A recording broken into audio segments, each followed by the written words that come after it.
Children, we are learning important quantities dimensional formula, how to write dimensional formula of different quantities. कल हम लोगों ने वो quantities करी जिनसे हम फेमिलियर थे. आज हम उन क्वांटिटीज़ को सीखेंगे जिनको हम आने वाले दिनों में डिफरेंट टॉपिक्स में जानेंगे. पर एक इंटरेस्टिंग और बहुत मज़ेदार काम है कि वो सारी क्वांटिटीज़ को एक साथ पेयर अप करना जिनके डायमेंशनल फॉर्मूले तो सेम हैं पर वो क्वांटिटीज़ अलग अलग हैं. तो कल हमने एक क्वांटिटी देखी थी प्रेशर. प्रेशर का फॉर्मूला होता है force upon area. Dimension of pressure can be written as dimension of force upon dimension of area. Dimension of force याद हो तो हम लोगों को मिला था mL/T-2 और एरिया का डायमेंशन L2. सब this L will go, this square will go with this L. हाँ, तो तुम्हारे पास बचेगा mL-1T-2. अब एक क्वांटिटी हम लोग आगे के टॉपिक में पढ़ेंगे इन इलास्टिसिटी. किस टॉपिक में पढ़ेंगे? इलास्टिसिटी. तो टॉपिक का नाम मैं यहाँ लिखे दे रही हूँ. Elasticity is the property of any material which tries to regain the original length of the wire, original area of the material, original volume of the material in case you change the area or volume or length of that material. आप ज़बरदस्ती किसी material का length, area या volume अगर change कर दो ना तो वो मटेरियल अपनी ओरिजिनल डायमेंशंस को रीगेन करने की कोशिश करता है. जैसे सिंपल बिल्कुल अगर लो तो रबर बैंड को अगर आप पुल करो तो हमने क्या किया? फोर्स लगाया और इसकी लेंथ को चेंज कर दिया. लेकिन अगर मैं ये फोर्स हटा लूँ तो रबर बैंड अपनी लेंथ को वापस रीगेन कर लेता है. तो इसकी वो प्रॉपर्टी जो इसको अपनी लेंथ वापस रीगेन करने को मोटिवेट करता है वो प्रॉपर्टी कहलाती है इलास्टिसिटी. और हम लोग रबर बैंड को काफ़ी इलास्टिक समझते हैं पर ऐसा नहीं है बेटा. Steel is more elastic than rubber band. That is why we use steel wires in bridges, suspension bridges. क्योंकि स्टील वायर जब उस पर से ब्रिजेस पर से हैवी व्हीकल्स गुजरते हैं ना तो स्टील वायर्स पर प्रेशर आता है, स्टील वायर्स खींचते हैं. लेकिन जैसे ही वो हैवी व्हीकल्स गुजर जाते हैं steel wires regain there length. अगर ऐसा नहीं हो तो तुम सोचो कि सस्पेंशन ब्रिज डिफॉर्म हो जाएगा. इतना सारा प्रेशर एक्सर्ट होगा तो फिर तो ब्रिज डिफॉर्म हो जाएगा कुछ समय के बाद. तो steel is much more elastic than rubber band. ठीक है ना. तो अब इस टॉपिक में हम लोग एक टर्म पढ़ेंगे दैट इज स्ट्रेस. अब स्ट्रेस क्या होता है कि ये मान लो कि वो स्टील का एक वायर है और वायर है तो अगर वायर को हाथ में लेकर देखो तुम तो सिलिंड्रिकल होता है ना. ये देखो एक वायर को, इस वायर की ये जो शेप है वो सिलिंड्रिकल है और ये इसका अगर तुम हेड देखो तो ये सर्कुलर एरिया है ना. इसको थोड़ा सा हम ऐसे करके देखें तो ये जो है ये सर्कुलर एरिया है हेड इसका और ये वायर सिलिंड्रिकल शेप का है. तो इसीलिए हम लोग जब वायर बनाएंगे तो इसका ये जो एनलार्ज्ड वर्जन है ना ये अपनी कॉपी पे बनाएंगे. सिलिंड्रिकल होगा और इसका जो ये एंड होगा इसका शेप होगा एक सर्कल, फ्लैट सर्कल. तो चलो इसको देखते हैं डायग्राम में. जब मैंने वायर बनाया तो देखो मैंने उसके एंड्स को सर्कल दिखाया, सर्कुलर फ्लैट एंड्स, और ये हमारा वायर है. अब इस वायर को एक स्टील वायर लो, उसका एक एंड तुम फिक्स्ड रिजिड सपोर्ट से टाई कर दो और दूसरे एंड पर फोर्स लगाओ. कोई हैवी वेट लटका दो, कुछ भी करके दूसरे एंड से खींचो इस वायर को. तो इस वायर की लेंथ इंक्रीज होगी डिपेंडिंग अपॉन द फोर्स। आप बहुत हैवी फोर्स लगाओ अगर किसी मशीन की हेल्प से। डिस्कवरी पर बहुत सारे प्रोग्राम आते हैं जिसमें वो फैक्ट्री मेड चीज़ों पर प्रोग्राम देते हैं, और उसमें वो क्या बताते हैं कि अगर कोई वायर है और उसकी स्ट्रेंथ को टेस्ट करना है तो there is a machine in which these two ends are fixed in that machine, और फिर वो मशीन इन दोनों एंड्स को पकड़कर खींचती है, देखती है कि ये कितना स्ट्रेस, कितना फोर्स बर्दाश्त कर सकता है टूटने से पहले। तो ये दोनों एंड पकड़कर आप खींचोगे तो इसकी लेंथ बढ़ेगी। वो स्टील वायर है तो भी, बस फ़र्क क्या है, रबर बैंड की लेंथ का इंक्रीज़ आपको दिख जाता है, और स्टील वायर होगा, मेटल वायर होगा, तो उसकी लेंथ का इंक्रीज़ आपको आंखों से फील नहीं होगा, महसूस नहीं होगा। लेकिन आप जब उसे मेज़र करोगे तो आप इंक्रीज़ को मेज़र कर सकते हो कि कितना बढ़ गया। तो इसकी लेंथ इंक्रीज़ हो जाएगी। जब इसकी लेंथ इंक्रीज़ हो जाएगी ना, तो असल में आपने इसके अंदर के मॉलिक्यूलर स्ट्रक्चर को डिस्टर्ब कर दिया। सॉलिड है, उसके सारे मॉलिक्यूल्स अपनी जगह पर फिक्स थे, 2 मॉलिक्यूल्स अपनी जगह पर फिक्स हैं। आपने जब लेंथ को खींचा तो आपने दोनों मॉलिक्यूल्स के बीच की डिस्टेंस को बढ़ा दिया। तो ये जो दोनों मॉलिक्यूल हैं, तुमको पता है कि मॉलिक्यूल्स एक दूसरे को अट्रैक्ट करते हैं। जब आपने उनके बीच के डिस्टेंस को बढ़ाया तो उनके बीच का अट्रैक्शन फोर्स बढ़ जाता है, जिससे कि ये वापस उसी जगह पहुंच जाए जहां ये पहले थे। तो ये जो अट्रैक्शन फोर्स बढ़ गया ना, ये attraction force through out the length सभी मॉलिक्यूल्स में हुआ। और इस अट्रैक्शन फोर्स ने क्या किया, देखो, इस फोर्स ने नीचे वाले एंड को ऊपर की ओर खींचना शुरू किया, इस फोर्स ने ऊपर वाले एंड को नीचे की ओर खींचना शुरू किया कि ये जो वायर की लेंथ इंक्रीज कर गई थी ये वापस अपनी ओरिजिनल लेंथ में आ जाए। तो ये जो खींचतान अंदर शुरू हुई, इसको हम कहते हैं स्ट्रेस प्रोड्यूस होना। इस फोर्स को जो वापस वायर को अपनी ओरिजिनल लेंथ पे लाना चाहता है, इसको हम कहते हैं restoring force. force which wants to restore length of the wire। तो ये जो रीस्टोरिंग फोर्स है ये इस वायर के अंदर प्रोड्यूस हो जाता है, अपीयर हो जाता है when you try to change the length of the wire. ठीक, अब ये रीस्टोरिंग फोर्स इस वायर के एंड्स पे लगकर उसको वापस खींचना चाह रहा है। और इस वायर के एंड्स देखो, ये सरफेस एरिया, ये एरिया है एक सर्कल का, ऊपर भी एरिया है एक सर्कल का। तो जो रीस्टोरिंग फोर्स है वो अगर इस सर्कुलर एरिया से डिवाइड कर दिया जाए तो उस क्वांटिटी को हम कहते हैं stress. Restoring force divided by area.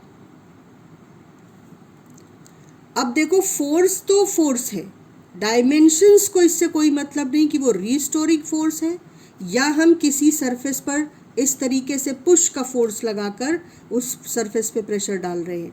Force has dimension mlt-2 upon area A. तो यहाँ पर फिर से आ जाएगा mlt-2 upon L2। Dimension of stress will be dimension of force upon dimension of area। आप वैल्यूज़ रख दोगे तो जो इसका डायमेंशन आया वही प्रेशर का डायमेंशन है। तो stress and pressure are quantities which have same dimension. In the same way we have studied yesterday. कल हम लोगों ने जो क्लास में पढ़ा था, हम लोगों ने एक टर्म पढ़ा था वर्क और दूसरा टर्म पढ़ा था टॉर्क। वर्क था, dimension of work was dimension of force into dimension of displacement, और वो वैल्यू आई थी हमारी ml2t-2। और इसी तरह से टॉर्क जो है उसका डायमेंशन होता है dimension of force into dimension of perpendicular distance, और उसकी भी वैल्यू आई थी ml2t-2। तो आज हम लोगों ने जो नया टर्म सीखा वो है स्ट्रेस। इसके बाद हम लोग चलते हैं नेक्स्ट क्वांटिटी पर।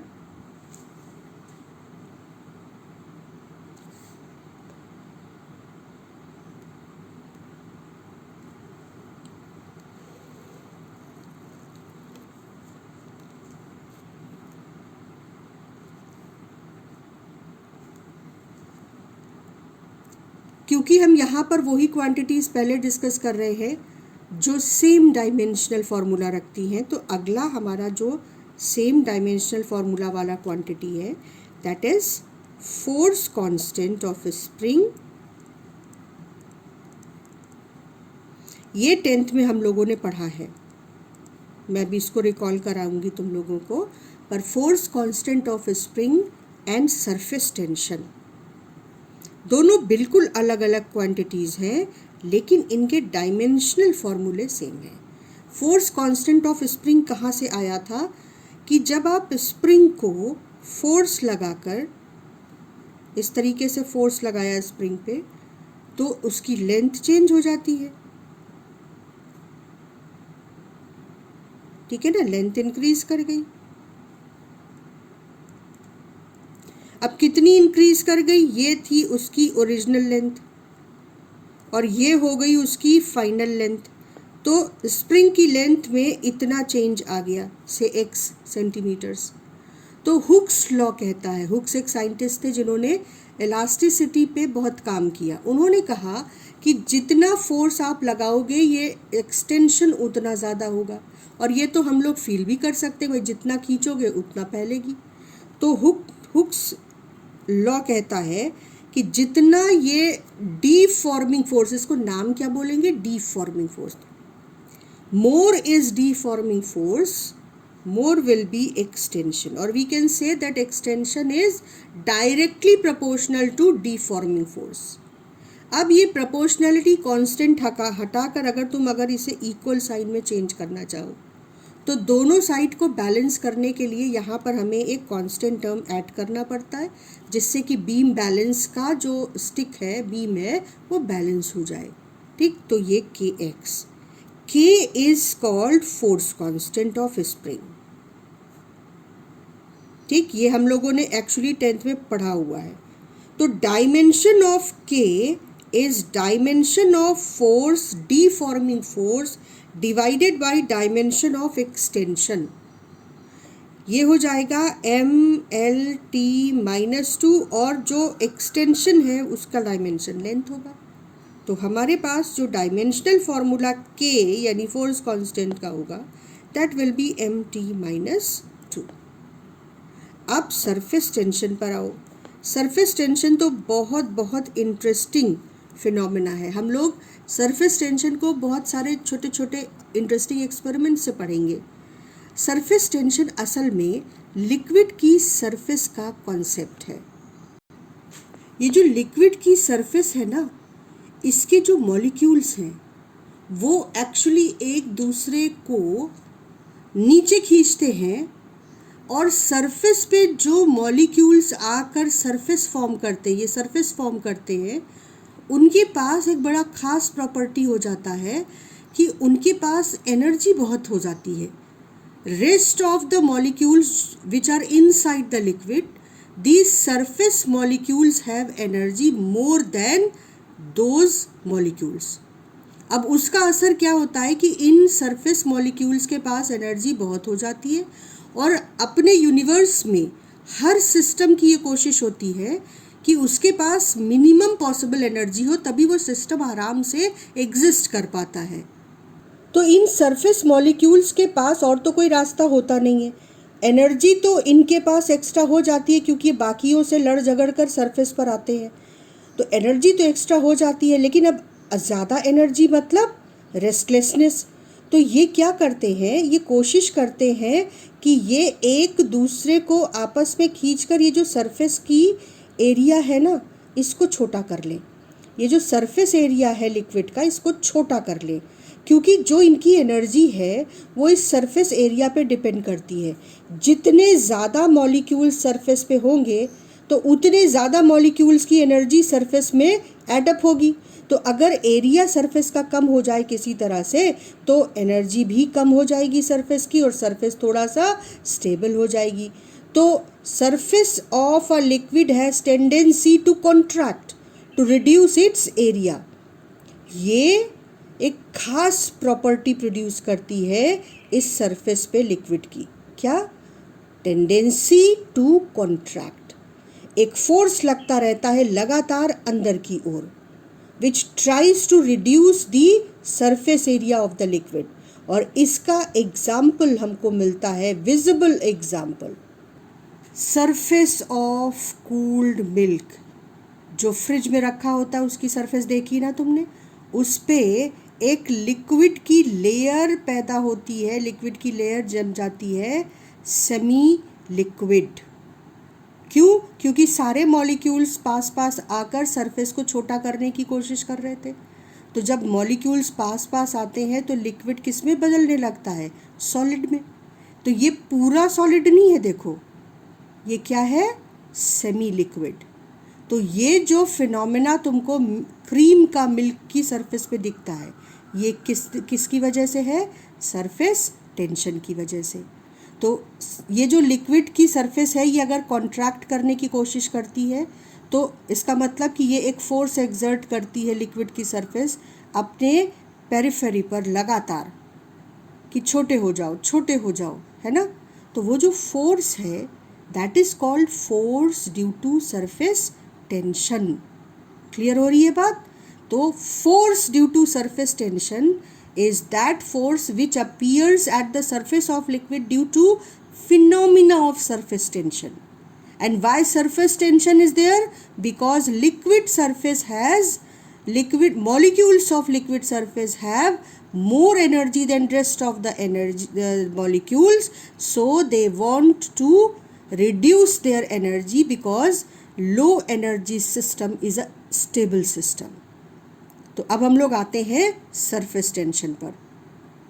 सो surface tension is a phenomena, surface tension is a property, and this property is represented by alphabet T, the property of the surface of the liquid. And this property और this tendency of liquid forces the surface to exert force at its periphery and contract. तो जो periphery की length है, अगर आप जो force periphery experience कर रही है divided by length of the periphery, ये सरफेस टेंशन की वजह से फोर्स है. This is force due to surface tension divided by length of the periphery of the surface, है ना. स्क्वायर है, सर्कुलर है, कैसी भी शेप है सरफेस की, तो force per unit length is defined as surface tension. तो अब अगर आप सरफेस टेंशन का डायमेंशनल फॉर्मूला निकालो तो क्या हो जाएगा? mlt minus 2 upon l, that is mt minus 2. So surface tension is very different thing, force constant of a spring is very different thing, but they have same dimensional formula. Next is velocity gradient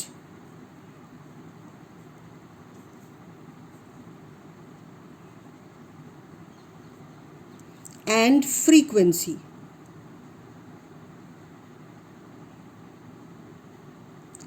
frequency हम लोगों को पता है बेटा already, that frequency is 1 upon time period. So dimension of frequency is equal to dimension of 1 upon time period. तो time का dimension जो है वो t होता है, तो ये हो जाएगा 1 upon t, that is t minus 1. अब वेलोसिटी ग्रेडियंट क्या है वो समझो. Now imagine the river flow.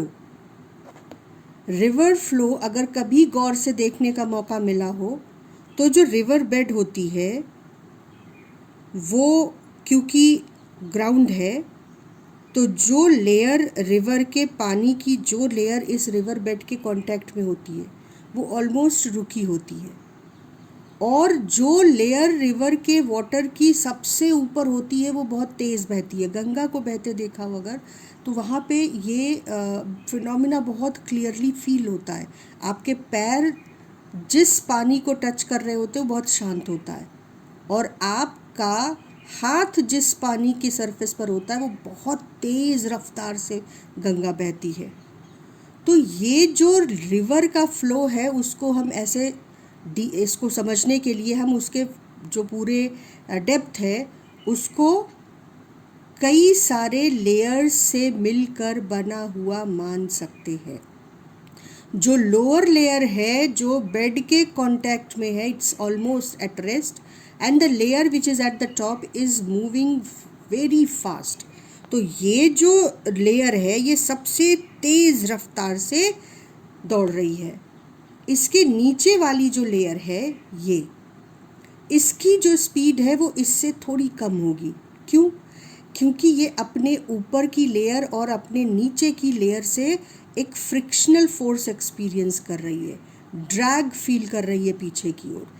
तो ये जो ड्रैग फील कर रही है तो इसकी कुछ एनर्जी वेस्ट जा रही है। तो इस वाले सरफेस की जो रफ्तार है वो ऊपर वाले से थोड़ी कम होगी। अब क्योंकि इसकी रफ्तार कम है तो इसके कांटेक्ट में जो है वो एक तो फ्रिक्शनल फोर्स भी एक्सपीरियंस कर रही है, और दूसरा जो लेयर इसे आगे खींच सकती है वो खुद भी धीमी है, तो इसकी रफ्तार और भी कम हो जाती है। So there is a phenomena taking place, an observation, if you go from the surface layer to the river bed, that river's layers speed is continuously decreasing as you go down deep. इनके जो different layers हैं वो एक ही रफ्तार से नहीं बह रही होती हैं। जैसे जैसे आप नीचे जाते हो रिवर की रफ्तार धीमी होती है, और आपने सुना होगा कि गहरे में जो पानी है वो स्थिर होता है, शांत होता है। तो ये ऑलमोस्ट रुका हुआ होता है। ये आपको क्या दिख रहा है? वेलोसिटी में डिफरेंस। और ये वेलोसिटी में डिफरेंस टाइम के साथ नहीं आ रहा है। आप ऊपर से नीचे जा रहे हो तब ये वेलोसिटी में डिफरेंस दिख रहा है। यानी अगर आप अपनी पोजीशन बदल रहे हो तो आपको वेलोसिटी में डिफरेंस दिख रहा है। तो ये change in velocity with respect to position of layer है। नीचे वाली पोजीशन वाली लेयर धीमी, उससे ऊपर वाली और तेज, उससे ऊपर वाली और तेज, and so on. This is called velocity gradient. Gradient means change, decrease or increase, mostly decrease. Decrease in velocity with respect to the depth. और depth क्या है? Depth है ये distance. तो distance क्या है? Length. तो decrease in velocity with respect to distance is called velocity gradient.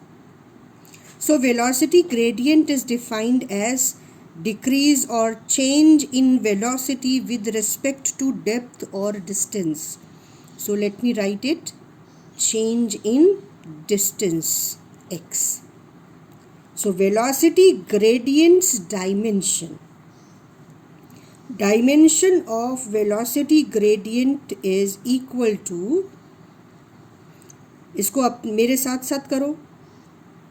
Dimension of velocity gradient is equal to dimension of change in velocity upon dimension of distance. Velocity का change velocity होगा तो उसका dimensional formula हमें पता है LT-1, और distance का dimension वही होगा जो लेंथ है, तो ये आ गया T-1. So frequency and velocity gradient are entirely different quantities, but their dimensional formula is same. अब एक और क्वांटिटी है जिसकी जो डायमेंशनल फार्मूला है वो T-1 होता है, and that is angular velocity.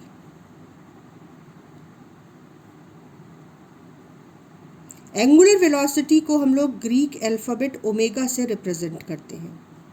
और एंगुलर वेलोसिटी क्या होती है? If this stick is rotating about the point I am holding, है ना, आई एम होल्डिंग, तो ये देखो क्या बदल रहा है इसका। जब t=0 पर ये रुकी हुई थी तो इसका ओरिएंटेशन ऐसा था, और अगर ये घूम रही है तो कुछ देर बाद इसका ओरिएंटेशन ऐसा होगा, कुछ देर बाद इसका ओरिएंटेशन ऐसा होगा। यानी जब ये रुकी हुई थी तब इसका ओरिएंटेशन ये था, और अगर ये घूम रही है तो किसी टाइम t पर इसका ओरिएंटेशन ऐसा होगा। किसी नेक्स्ट टाइम पर इसका ओरिएंटेशन ऐसा होगा।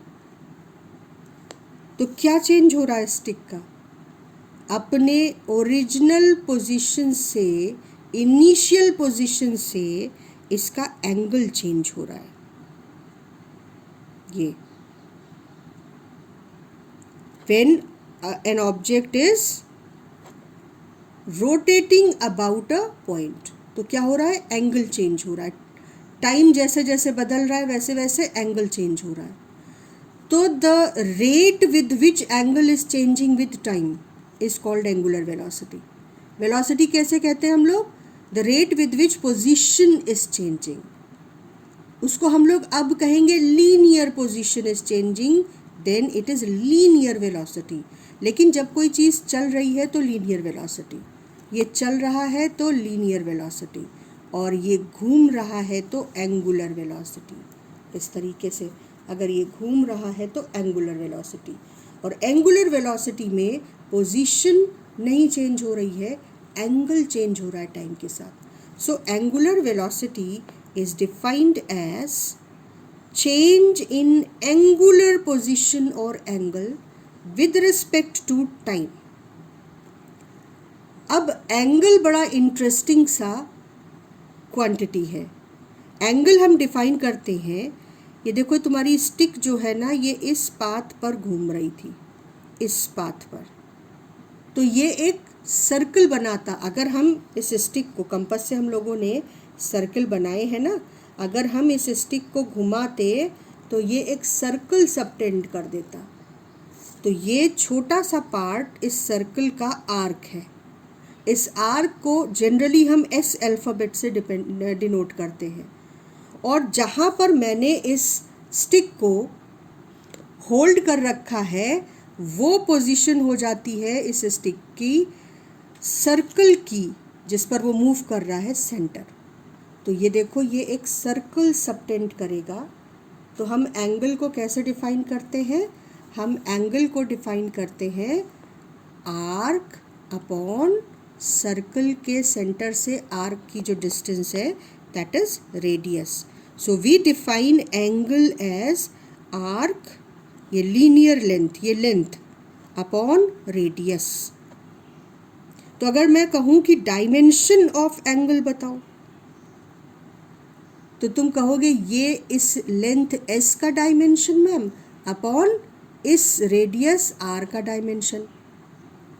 सो I will write dimension of arc divided by dimension of radius R. अब ये भी लेंथ है और ये भी लेंथ है, तो dimension of S is also L and dimension of radius is also L. So finally you got dimensionless quantity angle. Angle does not have any dimensions. हम लोग dimensionless quantity पर अलग से बात करेंगे। तो यहाँ पर एंगुलर वेलोसिटी की जो डायमेंशन है, देखो कैसे लिखेंगे, dimension of angular velocity is dimension of angular displacement upon dimension of time. और एंगुलर डिस्प्लेसमेंट का कोई डायमेंशन है नहीं, अभी देखा हम लोगों ने। तो dimension of omega is only 1 upon dimension of time. इसको ऐसे नहीं, यहाँ पे टी लिख दो। डायमेंशन ऑफ एंगुलर पोजीशन है ही नहीं कुछ, और dimension of time is T. तो एंगुलर वेलोसिटी के डायमेंशन भी हो गई t-1, and that is why sometimes we say angular velocity and sometimes we call it angular frequency. Getting the point? तो ये तीन क्वांटिटीज़ को देखो तुम, सेम डायमेंशन के हैं। इधर सरफेस टेंशन पर आ जाओ। सरफेस टेंशन क्यों था? क्योंकि उस सरफेस मॉलिक्यूल्स के पास एनर्जी ज़्यादा थी, और वो एनर्जी किस पर डिपेंड कर रही थी? उस सरफेस की एरिया पर। तो एक और क्वांटिटी होती है जिसको हम लोग बोलते हैं surface potential energy, surface energy और surface potential energy, and this is mostly represented with alphabet W। तो सरफेस एनर्जी को हम लोग एनर्जी पर unit area of the surface define करते हैं। तो सरफेस एनर्जी का जो डायमेंशनल फॉर्मूला है that will be dimension of energy divided by dimension of area. Dimension of energy क्या है? mL2T-2। जो वर्क का डायमेंशन है वो ही एनर्जी का डायमेंशन है, और एरिया का डायमेंशन होगा L2। L2 कैंसिल हो जाएगा, तो इसका डायमेंशनल फार्मूला भी वो ही आ गया जो सरफेस टेंशन का डायमेंशनल फार्मूला था। तो ये तीन क्वांटिटीज़ का डायमेंशनल फार्मूला एक जैसा है, और इन तीन क्वांटिटीज़ का डायमेंशनल फार्मूला एक जैसा है।